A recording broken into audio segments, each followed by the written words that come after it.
welcome again into the television version of Strategies for a Living. I'm marriage and family therapist David McMillan, and I'm delighted that you've tuned in, joined with us today for the television version of Strategies.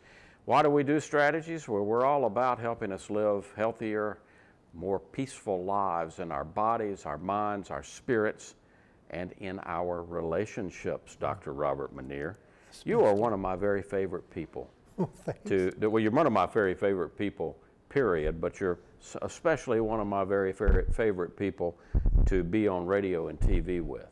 And I welcome you back into Strategies. You. Yeah. It is a welcome back because you've even hosted this program. This is true, yes. So, and I do enjoy spending time with this audience, with you, with others, as Strategies has taken hold over the years. We should tell people by means of introduction that you are Dr. Robert Manier. You're a marriage and family therapist, a licensed marriage and family therapist, licensed professional counselor here in the Shreveport-Bossier area, as you've been for 155 years. Just about.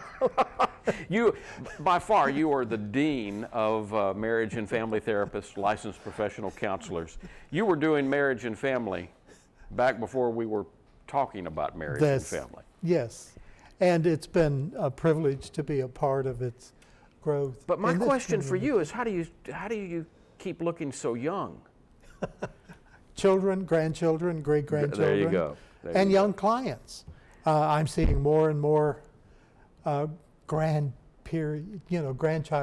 type clients these days, middle school, high school, and I think they all help keep me young. Well, keep doing that. I was excited today when you told me that you wanted to talk about what's needed for a successful marriage, what's needed for a successful relationship. We've all seen the statistics. 50% of marriages end in divorce. 65% of second marriages end in divorce. 72% of third marriages end in divorce. I'll stop there before I get depressed. Is it that bad? Yes, I think it is. And I don't think we do a very good job of preparation in terms of what we do as a culture. Yeah.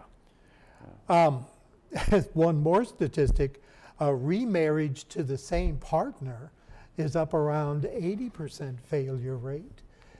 So that's something to think about as well for those who do try to make it work later on. If it's so hard, why do we do it? Why do we marry?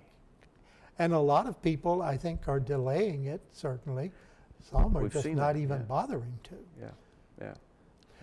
But, when we're building relationships, David, I think one thing that we do overlook, and perhaps our culture hasn't emphasized very much, is that relationship with the person in the mirror. With ourselves. Yes. We actually bring that into the marriage. Well, if we don't, I think we're destined for some sort of difficulty at the very least. But how many of us are conscious of that, Robert? Well, how many of us do high school, date, do college or vocational school or something, date, start living together, or testing out?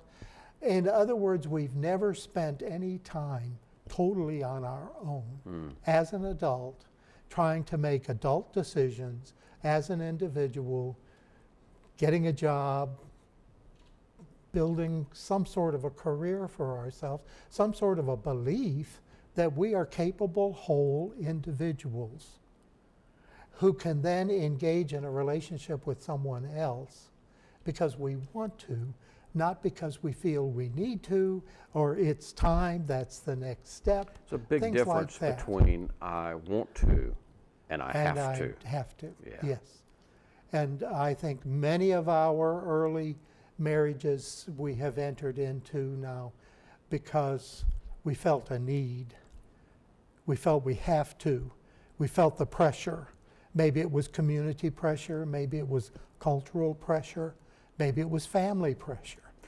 Do some of us marry because of what we can get?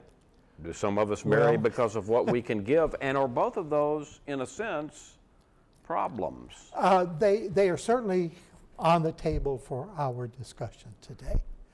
Am I getting into this relationship with this other person because this is something that enhances my life? Does that become primary or secondary?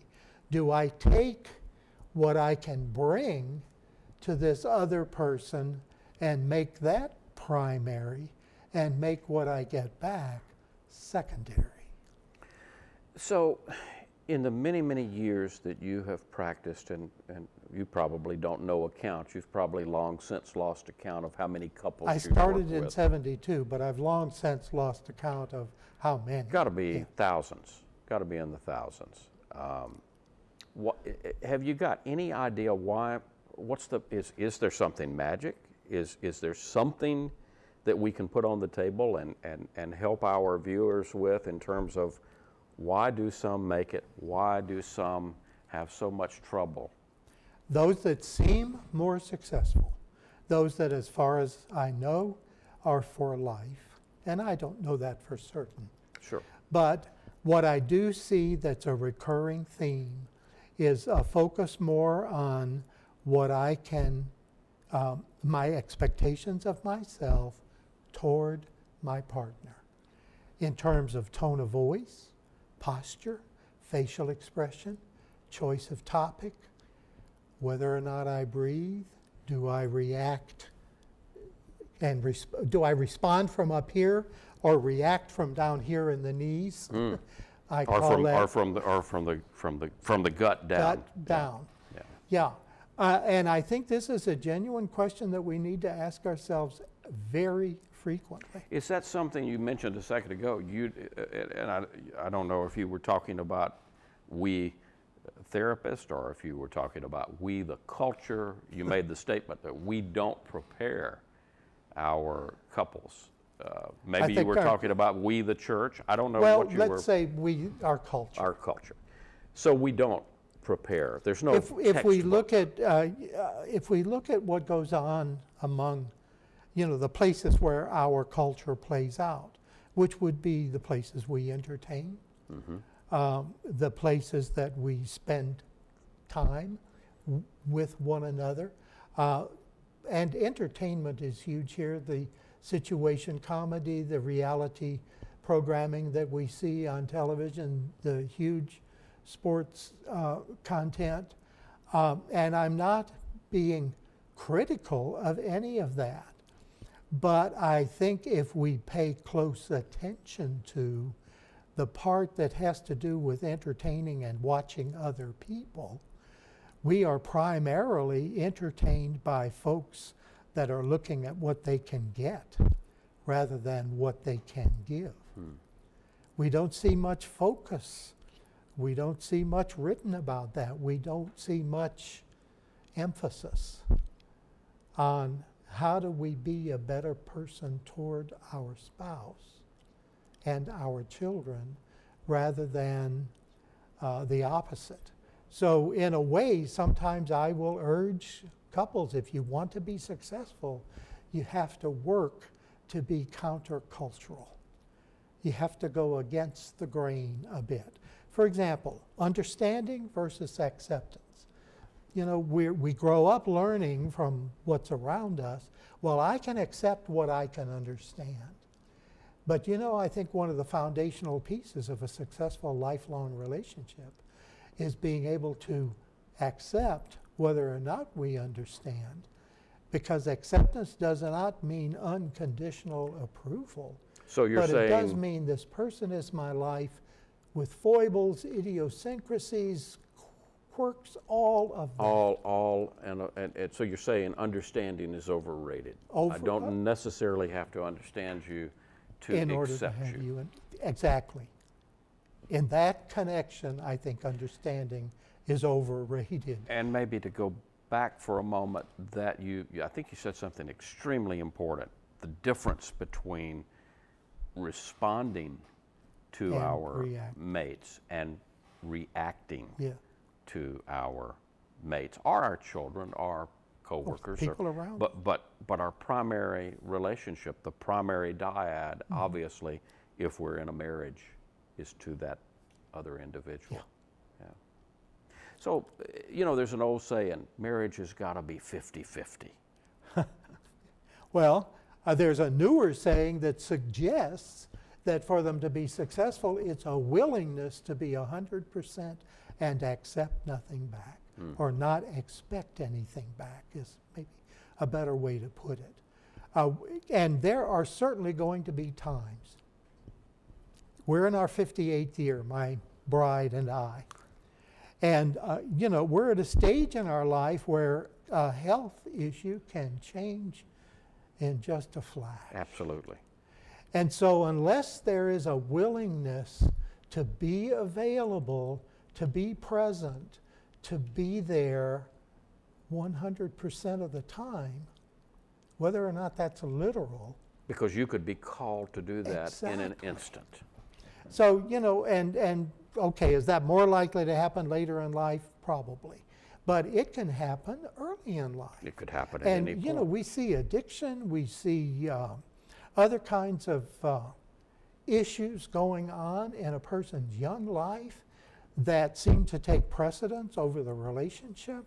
And to be able to be present to that and look at how come that's there and what do I need to do to help address it? And what is my responsibility to be a part of this relationship? There may be some people listening to us and hearing us, watching us saying, 100-0, huh? How do I do that? The How do I do emphasis that? is on that willingness. The willingness to be present for 100% and not expect anything in return. But because of our care and concern for this person that we have accepted totally and completely in our lives, with all the quirks and all the Foibles and everything else. negativities, whatever else, to be able to be there for the hard stuff. And we don't, and you're right, we don't talk about this in marriage preparation. No, we don't. In fact, maybe we don't do enough emphasizing the importance of marriage preparation. You alluded a few minutes ago to the reality TV without mentioning it, but all of the shows that are caught up in planning the wedding, all the picking out the dress shows. Literally, I think we invest a lot of time. Many people invest more time in planning the a 1 or 2 hour reception and maybe a 30-minute ceremony, if those are average numbers, than we do thinking about our first years together. We'll get a marriage planner, but we won't get a counselor to help with the issues that we have decided that are taboo, and so we just won't talk about them. Is that smart? I mean, if we're gonna invest sometimes 5 figures or more in a marriage plan, Wow. is yeah. it smart not to hire a marriage counselor ahead of time? I think it's cheaper to do premarital counseling than it is to pay for a marriage planner who's going to help make a perfect staging. Yeah, yeah. And and I'm not slamming marriage Of course not. planners here. It's the idea here is that the emphasis is on the wrong syllable. My music teacher used to say. We'll continue to talk about those syllables and much more with Dr. Robert Manier. We are talking about what's needed for a successful marriage today. When we come back, let's talk about, are we ever sufficiently? Can we be? Is it possible to be prepared? Let's talk about children. Let's talk about the big issues, communication, intimacy, and compatibility and commitment more. When we come back with Dr. Robert Manier today, our life strategist here on Strategies for Living. Be right back. Thanks. You believe this guy? Are you trying to start a wildfire?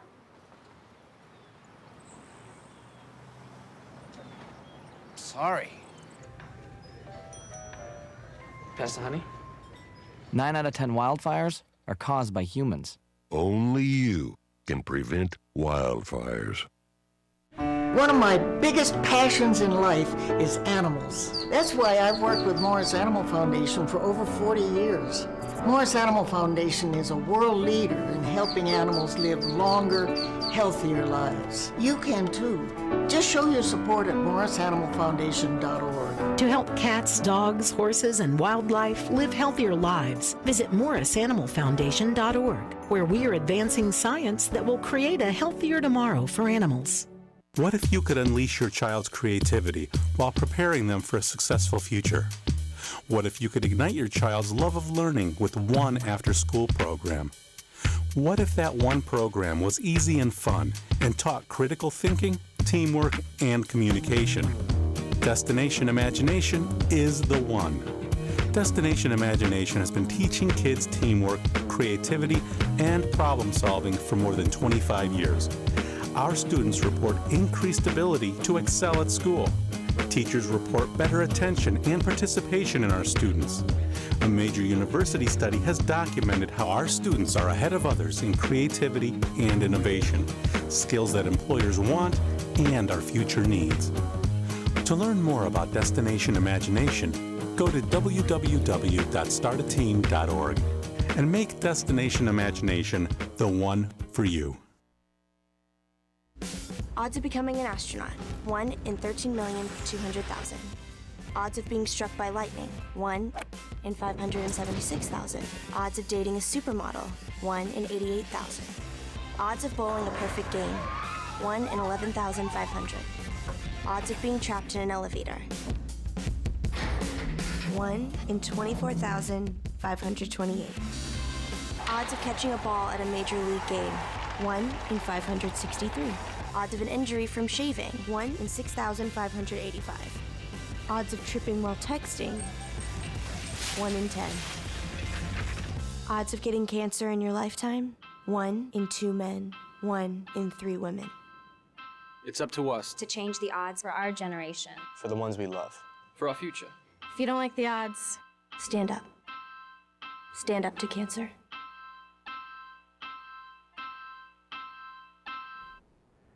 Hey, welcome back. Welcome back into Strategies for Living. I'm marriage and family therapist David McMillan, and you're watching, obviously, Strategies for Living today, but don't forget you can listen to Strategies for Living each and every Sunday morning on News Radio 710 Keel. That's where Strategies started 20 plus years ago, Dr. Robert Manier. And of course, you can also find us at strategiesforliving.com and listen and watch us there. Dr. Robert Manier is our life strategist today, and you are at Shreveport Family Counseling Center in Shreveport. So if people want to get in touch with you. I'm part of that team of varied disciplines, and I've been a part of them for quite a while, almost as long as you've been doing strategy. I think you're right. I think you're right. I wanted to use to an set illustration the stage here. With an anecdote. In the Sequoia National Forest, the huge, beautiful trees that tower over the rest of the forest. There's a story about one of those trees on a very quiet night, over 2,000 years old, the tree. No wind, no rain, no bad weather, and that tree fell to the ground. For over 2,000 years, it was a sapling when Jesus walked the earth. It was a giant tree almost 1,000 years old when the Magna Carta was signed. It was a formidable tree when this country was discovered accidentally. So, a tree that had obviously been exposed to every kind of weather over the years. And on a quiet night, it falls to the ground. Boom. So foresters, in examining, looking for reasons, found that beetles had eaten its roots. Small. Little bitty beetles. So I use that as kind of a metaphor to illustrate the possibility that long-term marriages last because they take care of little things. And many marriages don't last because the little things eat away at the roots of its foundation. What are some of the Beatles? Not John, Paul, Ringo, and George, but what are some of the Beatles that can eat away? Well, you know, you brought a little list here that would be an ideal. The Couples stumbling that blocks. have problems with leadership. Yeah. Stubbornness. That can be a Beatle. The lack of satisfaction. That can take so many different forms. And can shift. You were Oh, mentioning yeah, the that's stage dynamic. that you and B were at versus years earlier. Yeah. So that level of satisfaction shifts and changes with as we grow, as we develop through the life cycle. Here's one.